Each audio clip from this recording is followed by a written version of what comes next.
Like the video, subscribe to the channel and press the bell icon for latest video updates. നമസ്കാരം.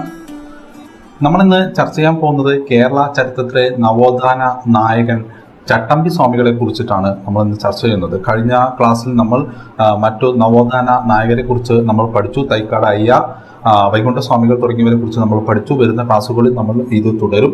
അതുകൊണ്ട് നിങ്ങൾ subscribe ചെയ്യുക. നിങ്ങൾ പല ആളുകൾക്ക് നോട്ടിഫിക്കേഷൻ ലഭിച്ചിട്ടില്ല എന്ന് പറയുന്നു. അതുകൊണ്ട് അതിന് കാരണം ബെൽ ബട്ടൺ ക്ലിക്ക് ചെയ്യാത്തതാണ്. ബെൽ ബട്ടൺ ക്ലിക്ക് ചെയ്യുക. അപ്പോൾ മാത്രമേ നിങ്ങൾക്ക് നോട്ടിഫിക്കേഷൻ ലഭിക്കുകയുള്ളൂ. നമുക്ക് ക്ലാസ്സിലേക്ക് കിടക്കാം. ബ്രാഹ്മണ മേധാവിത്വം ഉണ്ടായിരുന്ന ഒരു കാലഘട്ടത്തിൽ, അതായത് വളരെയധികം ജാതി വ്യവസ്ഥ വളരെയധികം ഉച്ചത്തിൽ നിന്നിരുന്ന ഒരു കാലത്തിൽ വിദ്യാഭ്യാസപരമായും സാമൂഹികപരമായും കേരളത്തിന്റെ സാംസ്കാരിക മുന്നേറ്റത്തിന് വഴിയൊരുക്കിയ ഒരു മഹത് വ്യക്തിയാണ് ചട്ടമ്പി സ്വാമികൾ. ഈ ചട്ടമ്പി സ്വാമികളെ പരമ ഭട്ടാരക വിദ്യാധിരാജ ചട്ടമ്പി സ്വാമികൾ എന്ന് വിളിച്ചു വരുന്നു. 25 ഓഗസ്റ്റ് 1853 അദ്ദേഹം ജനിച്ചത്. 5 മെയ് 1924 അദ്ദേഹം സമാധിയാകുന്നത്. അദ്ദേഹം തിരുവനന്തപുരത്തുള്ള കൊല്ലൂരിലാണ് 1853 ഓഗസ്റ്റ് 25 ജനിച്ചത്. അദ്ദേഹത്തിന്റെ പിതാവിന്റെ പേര് താമരശ്ശേരി വസുദേവ ശർമ്മ എന്നും അമ്മയുടെ പേര് നങ്കാദേവി എന്നുമായിരുന്നു. അദ്ദേഹത്തിന് കുട്ടിക്കാലത്ത് ഇട്ടിരുന്ന പേര് അയ്യപ്പൻ എന്നായിരുന്നു. പക്ഷെ എല്ലാവരും അദ്ദേഹത്തെ കുഞ്ഞൻ എന്ന ഓമന പേരിലാണ് ആ കാലത്ത് വിളിച്ചിരുന്നത്. അദ്ദേഹം സാമൂഹികമായ നവോത്ഥാനത്തിന് നിർണായക പങ്കുവഹിച്ചു. അദ്ദേഹം ആ കാലത്ത് അദ്ദേഹത്തിന്റെ വളർച്ചയുടെ ആ ഒരു കാരണം തന്നെ എന്താണെന്ന് വെച്ചാൽ അദ്ദേഹത്തിന്റെ പിതാവ് ഒരു ബ്രാഹ്മണനായിരുന്നു. എന്നാൽ തന്നെയും അദ്ദേഹത്തിന് ആ ഒരു ജാതീയമായ, അദ്ദേഹം നായരായിരുന്നു, അദ്ദേഹത്തിന്റെ ജാതീയമായ ഒരു അന്നത്തെ കാലത്തെ ജാതീയമായ ഐക്യം ഉണ്ടായിരുന്നത് കൊണ്ട് തന്നെ സ്വന്തം പിതാവിനോട് പോലും അദ്ദേഹത്തിന് അടുത്ത് പെരുമാറാനുള്ള അവസരം ഉണ്ടായിട്ടില്ല. അദ്ദേഹത്തിന്റെ പഠനമെല്ലാം എന്ന് പറയുന്നത് അദ്ദേഹത്തിന്റെ തൊട്ടടുത്തുള്ള ആളുകളിൽ നിന്നായിരുന്നു. അദ്ദേഹത്തിന്റെ തൊട്ടടുത്തുള്ള ബാല്യകാല സുഹൃത്തുക്കളിൽ നിന്നായിരുന്നു അദ്ദേഹത്തിന്റെ വിദ്യാഭ്യാസം എല്ലാം സമ്പാദിച്ചത്. പിന്നീട് അദ്ദേഹം വളരെ വലിയ നിലയിൽ തന്നെ വിദ്യാഭ്യാസം നേടുകയുണ്ടായി.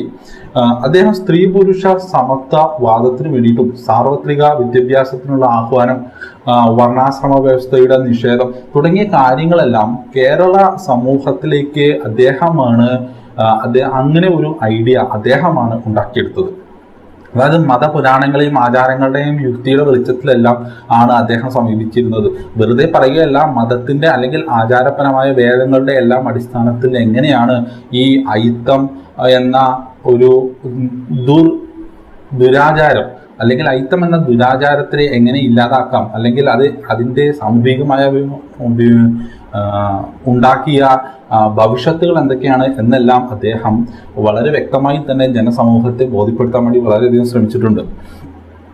അദ്ദേഹത്തിന്റെ പഠന കാലഘട്ടം മുതലുള്ള കാലം നമുക്ക് നോക്കാം. വീടിന് സമീപമുള്ള കൊല്ലൂർ മഠത്തിലെ ശാസ്ത്രികൾ കുഞ്ഞൻ എന്നായിരുന്നു അദ്ദേഹത്തെ വിളിച്ചിരുന്നതെന്ന് പറഞ്ഞല്ലോ. കുഞ്ഞന് പഠിക്കാനുള്ള താല്പര്യം തിരിച്ചറിഞ്ഞ് അമരകോശം, സിദ്ധരൂപം, ലഘുകാവ്യങ്ങൾ എന്നിവ അഭ്യസിപ്പിച്ചു. 15 വയസ്സുള്ളപ്പോൾ പേട്ടയിൽ രാമൻപിള്ള ആശാൻ എന്ന പണ്ഡിതന്റെ പാഠശാലയിൽ ചേർന്നു. അദ്ദേഹത്തിന് അന്നത്തെ കാലത്ത് ചട്ടമ്പി എന്ന് പറഞ്ഞിരുന്ന ഒരു പട്ടം നൽകുകയുണ്ടായി. ചട്ടമ്പി എന്ന് പറഞ്ഞു കഴിഞ്ഞാൽ ചട്ടങ്ങളെ നിയന്ത്രിക്കുന്നവൻ എന്ന അർത്ഥം, അതായത് നേതാവ് എന്നർത്ഥം വരുന്ന ചട്ടമ്പി എന്ന പദം ഉപയോഗിച്ചിട്ടാണ് അദ്ദേഹത്തെ ഇതാക്കിയിരുന്നത്. അങ്ങനെയാണ് അദ്ദേഹത്തിന് ചട്ടമ്പി സ്വാമികൾ എന്ന പേര് പിൽക്കാലത്ത് വരാനുണ്ടായ കാരണം. അദ്ദേഹത്തെ എല്ലാവരും പിന്നീട് ചട്ടമ്പി എന്നാണ് വിളിച്ചിരുന്നത്. സെക്രട്ടേറിയറ്റ് ഗുമസ്തന്മാരെ നിയമിക്കാനുള്ള ദിവാൻ സർ ടി മാധവറാവു നടത്തിയ പരീക്ഷ ജയിച്ച് അവിടെ കടക്കപ്പിള്ളയായി. പക്ഷെ അദ്ദേഹത്തിന് ആ സർക്കാർ സ്ഥാപനത്തിൽ തുടരാൻ വേണ്ടിയിട്ട് അദ്ദേഹം അധിക നാളധികം തുടർന്നില്ല.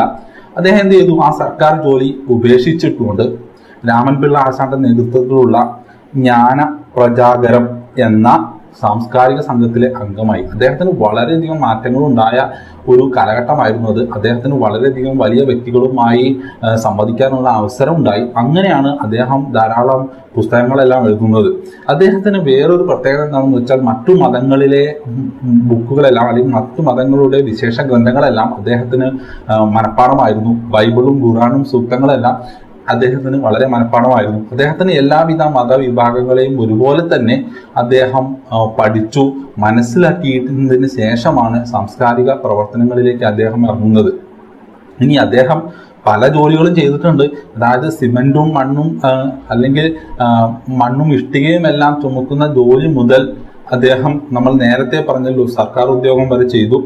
ഇനി അദ്ദേഹത്തിന്റെ ഏറ്റവും വലിയ പോളിസി എന്താണെന്ന് വെച്ചാൽ ജീവിത വിജയത്തിന് വേണ്ട അറിവ് എല്ലാവരിലേക്കും എത്തണം. അത് സംസ്കൃത ഭാഷയിൽ മാത്രമല്ല.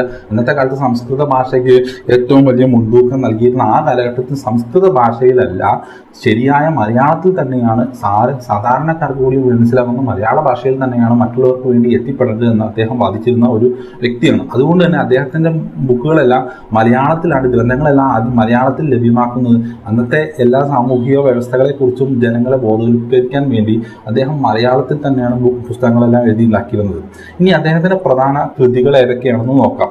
1 പ്രാചീന മലയാളം, 2 നിജാനന്ദ വിലാസം, ഭാഷ പത്മപുരാണാഭിപ്രായം, ക്രിസ്തുമത ഛേദനം, ജീവകാരുണ്യ നിരൂപണം, ശ്രീചക്ര പൂജാകൽപ്പം, ആദിഭാഷ, പ്രാചീന മലയാളം, വേദാധികാര നിരൂപണം, അദ്വൈത ചിന്താ പദ്ധതി, പിള്ളത്താലൊലിപ്പ്, സർവമത സാമരസ്യം.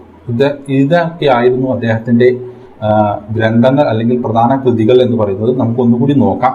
1 പ്രാചീന മലയാളം, നിജാനന്ദ വിലാസം, ഭാഷ പത്മ പുരാണാഭിപ്രായം, ക്രിസ്തുമത ഛേദനം, ജീവകാരുണ്യ നിരൂപണം, ശ്രീചക്ര പൂജാകൽപ്പം, ആദിഭാഷ, പ്രാചീന മലയാളം, വേദാധികാര നിരൂപണം, അദ്വൈത ചിന്താ പദ്ധതി, പിള്ളത്താലൊലിപ്പ്, സർവമത സാമരസ്യം. ഇവയായിരുന്നു അദ്ദേഹത്തിന്റെ പ്രധാന കൃതികൾ എന്ന് പറയുന്നത്. അദ്ദേഹത്തിന്റെ കൃതികളിലൂടെയാണ് അദ്ദേഹം എന്ത് ചെയ്യുന്നത്, ഈ ബ്രാഹ്മണ മേധാവിത്വത്തിനെതിരെയുള്ള അദ്ദേഹത്തിന്റെ ചിന്താഗതികൾ ജനങ്ങളിലേക്ക് എത്തിച്ചിരുന്നത്. ഇനി അദ്ദേഹം 1924 മെയ് 5 അദ്ദേഹം സമാധിയായി. പന്മന ആശ്രമമാണ് അദ്ദേഹത്തിന്റെ സമാധി സ്ഥലം എന്ന് പറയുന്നത്. പന്മന ആശ്രമമാണ്. ഇനി നമ്മൾ അടുത്ത ക്ലാസ്സിൽ കുര്യാക്കോസ് ഏലിയാസ് ചാവറ അല്ലെങ്കിൽ ചാവറ അച്ഛനെ കുറിച്ചിട്ടുള്ള ക്ലാസ് നമുക്ക് അടുത്ത ക്ലാസ്സിൽ കേൾക്കാം. നിങ്ങൾ എല്ലാവരും സബ്സ്ക്രൈബ് ചെയ്യുക. നിങ്ങൾക്ക് നോട്ടിഫിക്കേഷന് വേണ്ടിയിട്ട് ബെൽ ബട്ടൺ ക്ലിക്ക് ചെയ്യുക. ബെൽ ബട്ടൺ ക്ലിക്ക് ചെയ്താൽ മാത്രമേ നിങ്ങൾക്ക് നോട്ടിഫിക്കേഷൻ ലഭിക്കുകയുള്ളൂ. നന്ദി, നമസ്കാരം.